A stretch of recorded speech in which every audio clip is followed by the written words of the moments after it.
tahun 1783. Saya pernah menjadi tentara Inggris berpangkat sersan. Pada waktu itu, Belanda harus menyerahkan wilayah jajahannya, diantaranya Maluku pada Inggris. Namun, hal ini tidak berlangsung lama. Setelah Perang Napoleon berakhir, Indonesia diserahkan kembali ke pihak Belanda. Seperti pada masa-masa sebelumnya, Belanda kembali memeras kekayaan bumi Maluku. Penindasan dan tindakan-tindakan kasar yang dijalankan Belanda jadi salah satu sebab bangkitnya penduduk Maluku melakukan perlawanan. Dan sasaran utama rakyat Maluku adalah mengembangkan kekuasaan Belanda dengan cara merebut benteng Dorset, lambang kolonial di Samarua. Pagi tanggal 16 Mei 1817, sebelum matahari terbit, penduduk sudah bersiap-siap sedang menyerbu benteng Dorset. Sementara itu, saya masih berada di Haria, 5 km dari benteng. 4 orang diutus untuk menyambut saya. Dalam pertemuan yang diadakan pagi itu, saya diangkat sebagai pimpinan penyerbuan ke benteng. Saya segera menyusun pasukan dan mengatur siasat. Pemuda-pemuda yang dulunya berdinas dalam ketentaraan Inggris dan teman-teman dekatnya dijadikan barisan Inggris. Tengah hari, saya memerintahkan pasukan saya menyerbu. Pasukan Belanda yang bertahan dalam benteng melepaskan tembakan bertubi-tubi. Benteng dapat dikuasai dan semua tentara Belanda ditangkap. Pasukan Belanda yang dipimpin Mayor Beaches berusaha merebut kembali benteng Dorset. Saya bersama pasukan melakukan perlawanan. Pasukan Mayor Beaches mundur. Selama 3 bulan benteng itu dikuasai pasukan saya. Belanda kembali mengerahkan pasukan besar-besaran untuk menyerang kami. Pasukan saya kemudian mengosongkan benteng itu. Setelah kejadian itu, Belanda kemudian mengadakan serangan besar-besaran. Pada bulan November 1817, saya ditangkap Belanda, dan puncaknya pada tanggal 16 Desember 1817, saya gugur dengan cara dihukum gantung.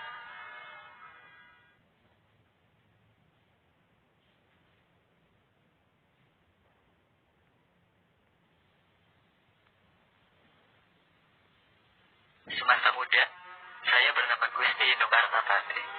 Saya terlahir pada tahun 1797 sebagai pewaris tahta Kesultanan Banjar. Pada Maret 1862, saya dinobatkan sebagai Sultan Banjar dengan gelar penambahan Amiruddin Khalifatul Mukminin. Bukan hanya diakui oleh suku Banjar, saya juga dihormati seluruh suku di sepanjang Sungai Barito. Saya melanjutkan perjuangan Sultan Hidayatullah yang ditipu dan diasingkan Belanda ke Cianjur. Saya ada di balik pedang Banjar. Saya bersama ratusan prajurit menyerang tambang batu bara Belanda di Pengarut 25 April 1859. Kecamuk perang di Utang pun saya mainkan. Belanda mengamuk, tapi saya tak juga kalah. Pujukan menyerang tak pernah ditangkap oleh saya. Nyawa saya pernah dihargai 10.000 gulden. Namun, tak seorang pun berniat mencelakai saya demi keuntungan pribadi. Sampai perang selesai, saya pun masih tetap bertahan. Saya meninggal karena sakit paru-paru dan cacat setelah bertempur di bawah kaki Bukit Bagantung, Tundangan, pada tanggal 11 Oktober 1862. Terkubur sekitar 91 tahun di hulu Sungai Barito.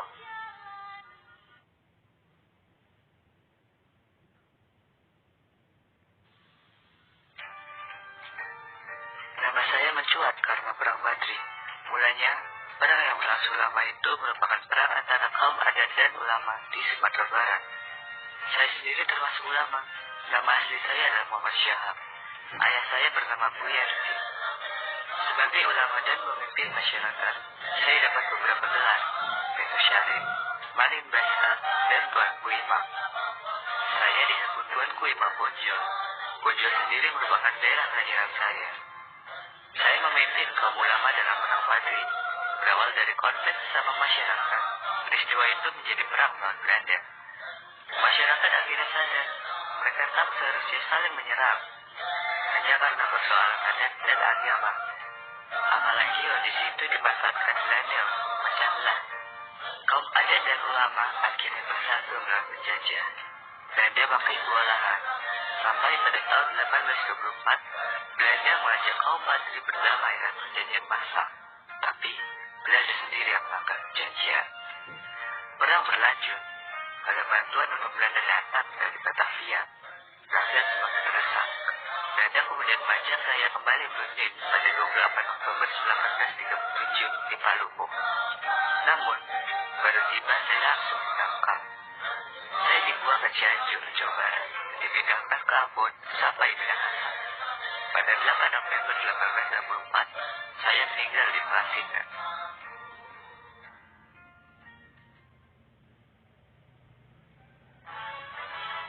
Saya dilahirkan di Surabaya pada tanggal 6 Juni 1901. Saya lahir dari ibu yang berasal dari Bali bernama Indah Semangrai dan ayah dari Blitar, Jawa Timur yang bernama Raden Subemi Sastro Diharjo. Mula-mula saya bersekolah di Fall School, Standard School, European Love Girls School di Sidoarjo, Jawa Timur. Kemudian pada tahun 1915, saya melanjutkan di HBS Surabaya dan 5 tahun kemudian melanjutkan di THS, Bandung. Masa pendidikan di perguruan tinggi dapat saya selesaikan pada tahun 1925 dengan menyandang sarjana teknik atau insinyur. Pada tahun 1925, saya mendirikan dan menjadi ketua Algemene Studi Club di Bandung, yaitu suatu perhimpunan belajar yang berjiwa nasionalisme. Kemudian pada tahun 1927, bersama-sama dengan Mr. Sunario, saya mendirikan sebuah organisasi pergerakan, yaitu Perserikatan Nasional Indonesia, yang kemudian pada bulan Mei 1928 diubah namanya menjadi Partai Nasional Indonesia. Pada awal masa pendudukan Jepang, saya bersama dengan Muhammad Hatta, Ki Hajar Dewantara, dan Mansur mendirikan dan memimpin Pusat Tenaga Rakyat atau PUTRA. Pada bulan September 1943, saya diangkat menjadi ketua Chosangin. Di samping juga menjadi pemimpin Jawa Hong Kong Kai. Dan pada bulan Agustus 1945, menjelang proklamasi kemerdekaan RI, saya terpilih sebagai ketua PKI. Pada tanggal 17 Agustus 1945, saya bersama-sama dengan Hatta memproklamasikan kemerdekaan Republik Indonesia. Dalam agresi militer Belanda yang kedua, tahun 1948, saya dan Hatta serta beberapa pemimpin republik lainnya ditawan Belanda untuk kemudian berturut-turut diasingkan ke Prapat, kemudian Bukit Manumbi, Bangka. Tanggal 6 Juni 1949, saya kembali ke Yogyakarta, dan pada 16 Desember 1949, saya dilantik menjadi Presiden Republik Indonesia Serikat. Pada tanggal 17 Agustus 1950, saya dilantik menjadi Presiden Negara Kesatuan Republik Indonesia, dan tanggal 5 Juli 1959, saya mengeluarkan dekret Presiden tentang kembali ke UUD 45. Saya wafat pada tanggal 21 Juni 1970. Saya dilahirkan di Bukit Tinggi, Sumatera Barat pada tanggal 12 Agustus 1902. Saya menyelesaikan pendidikan di Europe Leisure School ELS tingkat sekolah dasar di Bukit Tinggi dan Merriweather Gabriel Leisure Onderwijs Mulo tingkat sekolah menengah pertama di Padang. Sudah itu saya masuk ke Hendels Middlesbrough School, sekolah menengah ekonomi di Jakarta. Tamat dari sekolah ini pada tahun 1921, saya berangkat ke negeri Belanda untuk mengikuti kuliah di Hendels Hoger School, sekolah tinggi ekonomi di Rotterdam. Perjuangan politik menentang penjajah Belanda dimulai saya melalui PI. Sebagai ketua PI, saya menggariskan haluan politik PI, yakni non-kooperasi dan mencanangkan semboyan Indonesia Merdeka sekarang juga. Dalam perjuangan saya pernah mengalami pembuangan ke Digul dan Banda Neira. Setelah Perang Pasifik pecah, saya dikembalikan ke Jawa. Pemerintah Hindia Belanda pun pecah, dan Jepang akan berkuasa. Indonesia di bawah pemerintahan Jepang juga diperlakukan semena-mena. Saya membacakan suatu pidato tentang cita-cita kemerdekaan Indonesia di lapangan Ikada, Monas, pada 8 Desember 1942. Jepang mengangkat saya dan 3 tokoh nasional lainnya untuk memimpin PUTRA, Pusat Tenaga Rakyat, yang didirikan oleh Jepang. Saya juga merupakan anggota PBU PKI dan wakil ketua PPKI yang kedua dibentuk oleh Jepang untuk persiapan kemerdekaan Indonesia. Pada 18 Agustus 1945, sidang PPKI secara aklamasi memilih Soekarno dan saya masing-masing sebagai Presiden dan Wakil Presiden Republik Indonesia.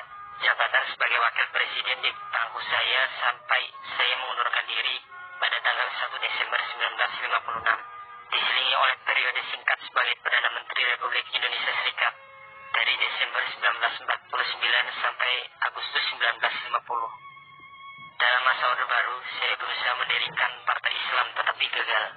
Saya kemudian mendapat kepercayaan dari pemerintah untuk membentuk sebuah panitia dikenal sebagai Panitia 5 dengan tugas membahas masalah Pancasila.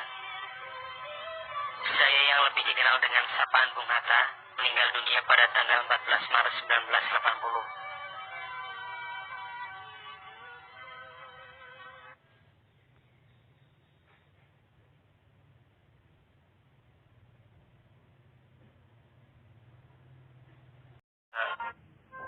Nama kecil saya adalah Raden Hasan.